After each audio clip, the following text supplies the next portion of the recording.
Bismillah, alhamdulillah, wa salatu wa salam ala rasulillah. Donc, Inch'Allah, on va continuer sur la même série de vidéos du TP 0. Donc, aujourd'hui, on va, Inch'Allah, écrire notre première classe Java. Pour cela, on doit respecter les règles qu'on a citées dans les précédentes vidéos. La première règle qu'il faut respecter est que chaque fichier Java, notre fichier test.java, doit contenir au moins une classe. Donc on ne peut pas écrire un code Java, quel que soit, qu'il soit procédural ou orienté objet, sans utiliser au moins une classe. Donc j'ouvre ma classe. Donc je fais exprès de ne pas donner le nom tout de suite. Mais pourquoi? Pour essayer de respecter la deuxième règle. La deuxième règle sur le nom de la classe. Elle dit que le nom de la classe doit être identique au nom du fichier conteneur de cette classe. Donc notre fichier s'appelle test.java. Donc systématiquement, ma classe doit porter elle aussi le nom de test avec T majuscule en respectant la classe. Très bien. Donc là voici ma classe. Très bien. Une autre règle dit que si je veux que mon code soit exécutable, il faut que ma classe contient la fonction ou la méthode main. La méthode main, c'est la méthode principale, elle existe dans le langage C aussi.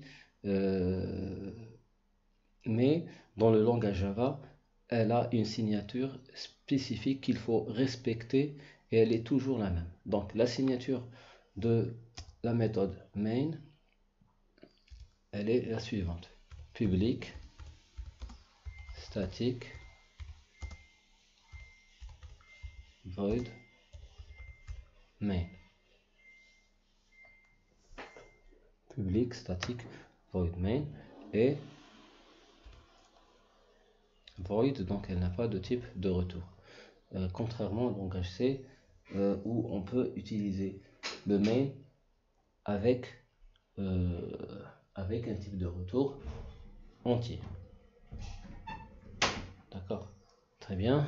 Donc mon main, il doit aussi avoir comme paramètre un tableau de chaîne de caractères. Donc les chaînes de caractères en langage Java, c'est c'est une classe standard de la bibliothèque. Elle s'appelle string avec S majuscule. Donc mon paramètre, c'est un tableau de chaîne de caractères et je vais nommer la variable tableau args. Je peux donner n'importe quel nom de variable à ce paramètre. Mais assez souvent, on va retrouver args très utilisé dans la communauté de programmation en langage Java. Très bien. Donc maintenant, je vais écrire un message. C'est juste à titre de test. Donc pour écrire un message en Java, il faut utiliser la méthode print. La méthode print ou println ou même printf. Pour accéder à une de ces méthodes, il faut que j'écris cette expression. Donc système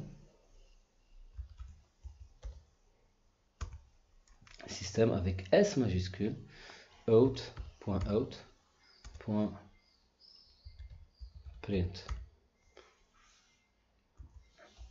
P minuscule. Toutes les fonctions Java commencent par une minuscule. Donc qu'est-ce que je vais afficher comme message? Je peux afficher ce que je veux, mais je vais afficher, c'est mon premier programme Java. comme ça. Et on va voir le résultat. Normalement, comme ça déjà, avec ces 1, 2, 3, 4, 5 lignes, ces 5 lignes suffisent pour écrire déjà mon premier programme. Donc, pour faire marcher ce programme, donc j'ai ici un code source, .java. Donc, je vais passer à l'étape de compilation. L'étape de compilation, elle va me générer un point classe. Pour faire cette étape, je vais utiliser, pour réaliser la compilation, je vais utiliser l'invite de commande. Et là, il faut faire attention.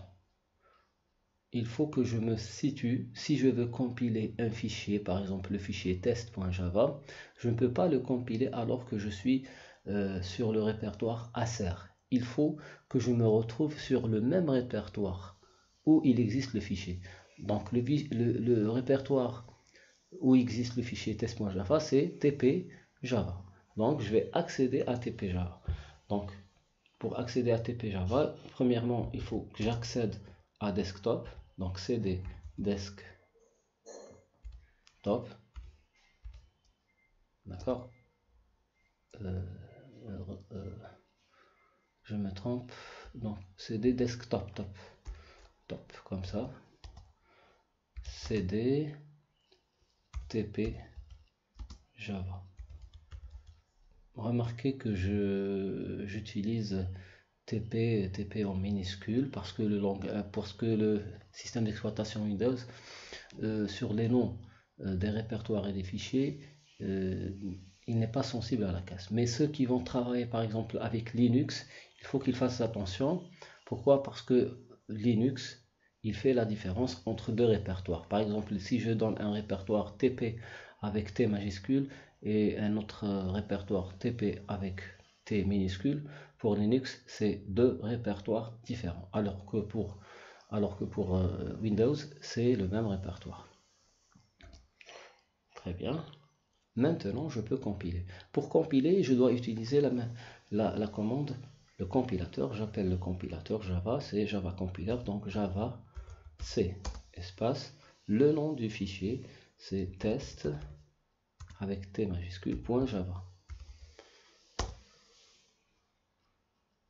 Donc, il me dit que Java C n'est pas reconnu en tant que commande interne ou externe, etc., etc. Donc, cela est dû à une de deux choses. Soit le JDK il n'a pas été installé, ou il peut être installé, mais la commande n'est pas reconnue parce que le chemin il n'est pas mis dans la variable d'environnement. N'est pas mis dans la variable d'environnement path. Donc c'est une des deux, cas. On est soit dans le premier ou le deuxième cas. Donc pour cela, je dois vérifier déjà est-ce que le JDK est installé. Comment vérifier ça? Je dois aller ici. Au niveau de programme, c'est programme. Je cherche un répertoire Java. Il existe.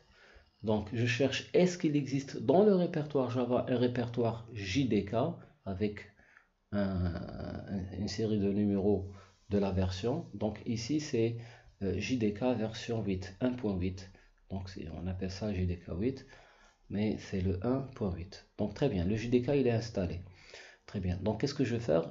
Je cherche le répertoire où se situe Java C. Regardez, Java C, il est dans programme Java JDK bin. Tout ce chemin, je vais le copier parce que ce chemin, je dois le mettre dans une variable d'environnement. Copier, je l'ai copié. Et puis, je vais essayer de... Donc ça, c'est le PC. Très bien, ici. Propriété. Très bien. Paramètres avancés. OK. Variable d'environnement. Et je cherche les variables système. Dans les variables système, je cherche le path, la variable path. La variable path, elle contient plusieurs chemins. Je vais la modifier. Je vais lui rajouter un nouveau chemin. Donc, pour ajouter un nouveau chemin, il faut aller à la fin de la chaîne et faire ajouter un point virgule et copier le nouveau chemin. Mon nouveau chemin c'est celui que je viens de copier. Donc, je valide et je valide. Très bien. Est-ce que ça va marcher comme ça? Non, pourquoi? Parce qu'il faut redémarrer ce CMD. Il faut le redémarrer. Donc CMD, je dois faire la même chose. CD desktop, CD TP Java. Très bien. Maintenant, je dois faire la compilation javac test.java. Je dois faire attention à test avec T majuscule.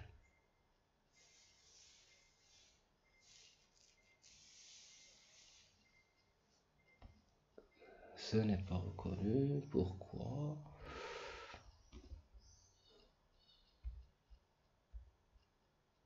Je dois le relancer une deuxième fois.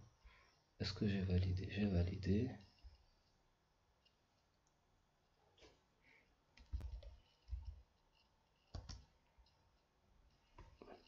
Java c'est comme ça directement, juste pour voir. Java C n'est pas reconnu. Peut-être je me trompe.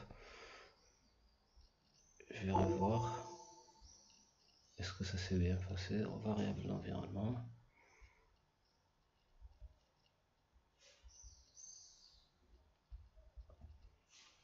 Peut-être j'ai rajouté ce point virgule. Cet espace, je sais pas, peut-être.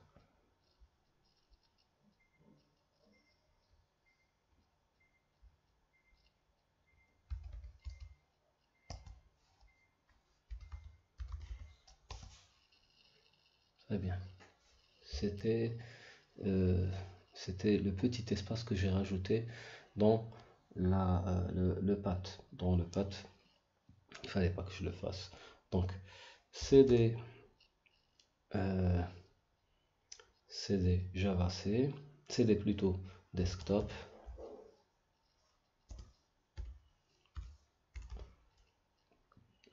cd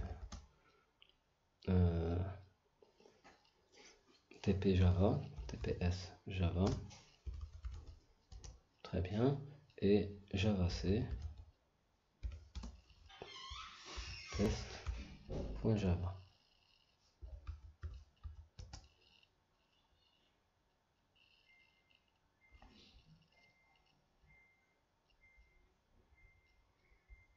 Donc, aucun message, cela veut dire quoi? Cela veut dire que tout s'est bien passé. Donc théoriquement, on va retrouver un répertoire. Si j'accède au bureau, je vais retrouver un nouveau fichier. C'est le fichier .class qui vient d'être généré par le compilateur javac. Donc, est-ce que c'est terminé? Est-ce qu'on peut exécuter le .class? Non. Donc, qu'est-ce qu'il faut faire? Donc, après la compilation, il faut faire l'interprétation.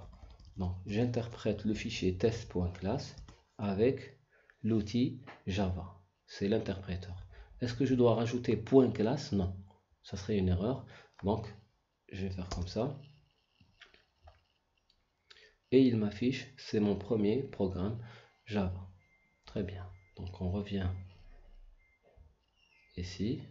Donc, on peut dire que notre premier programme est bien marché. Maintenant, on va essayer de faire appel à une autre méthode.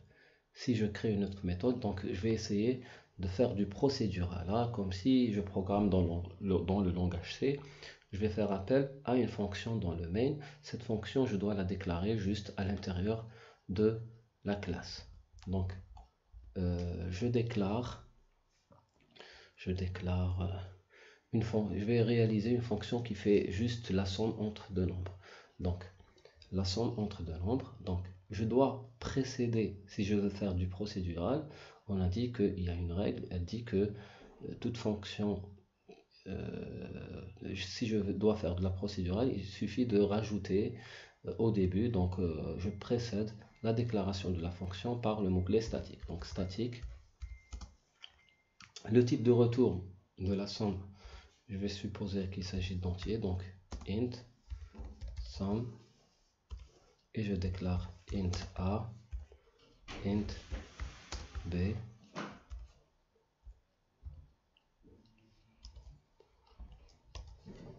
donc je fais un return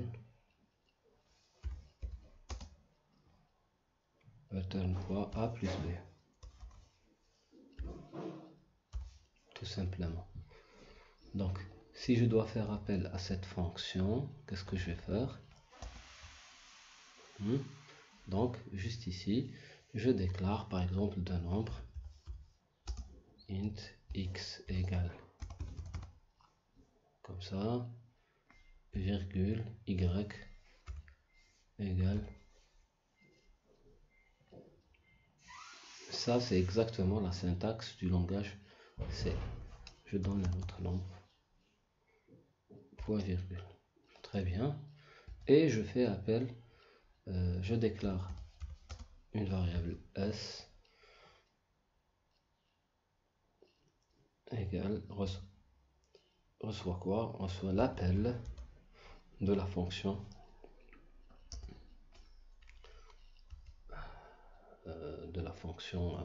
somme xy.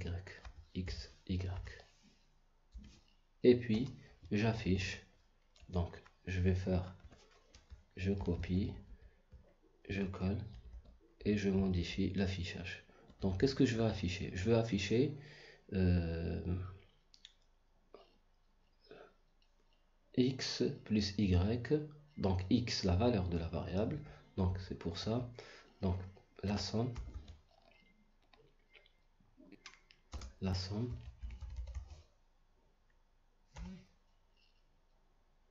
x. Et là, d'abord j'efface tout ça, et là je vais utiliser x plus, j'utilise la chaîne plus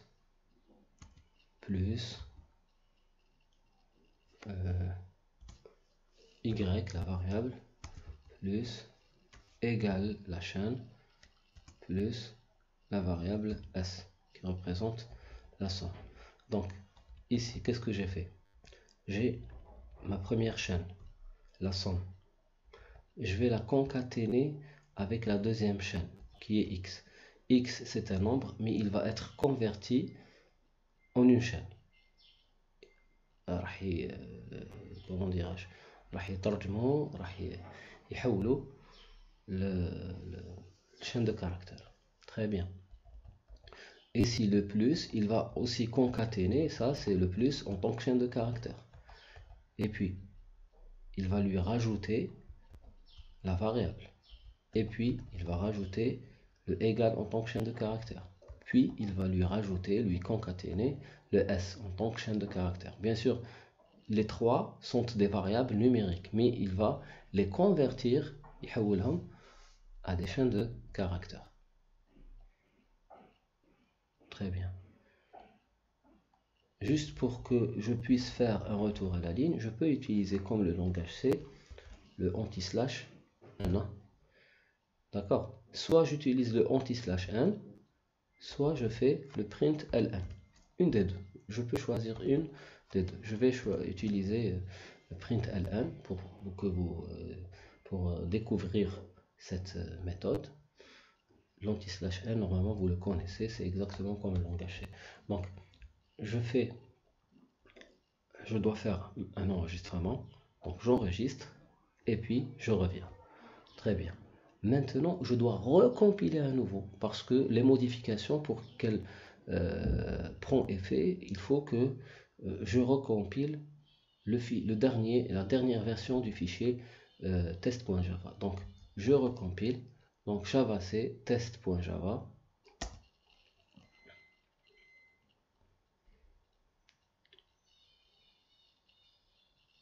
Il y a une erreur. Il me dit qu'il y a une erreur. Donc dans la ligne 55 du fichier test.java, la ligne 55, il y a une erreur, un point virgule expected, donc il manque un point virgule. Donc je reviens ici, je fais mon point virgule, j'enregistre, CTRL S, je reviens et je recompile à nouveau.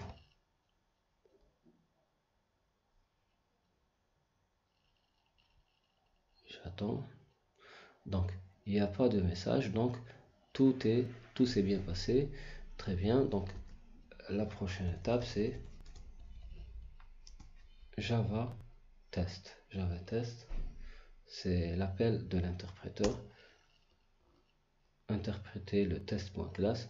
Donc c'est mon premier programme Java. La somme de 2155 425 est égale à 2579. Très bien.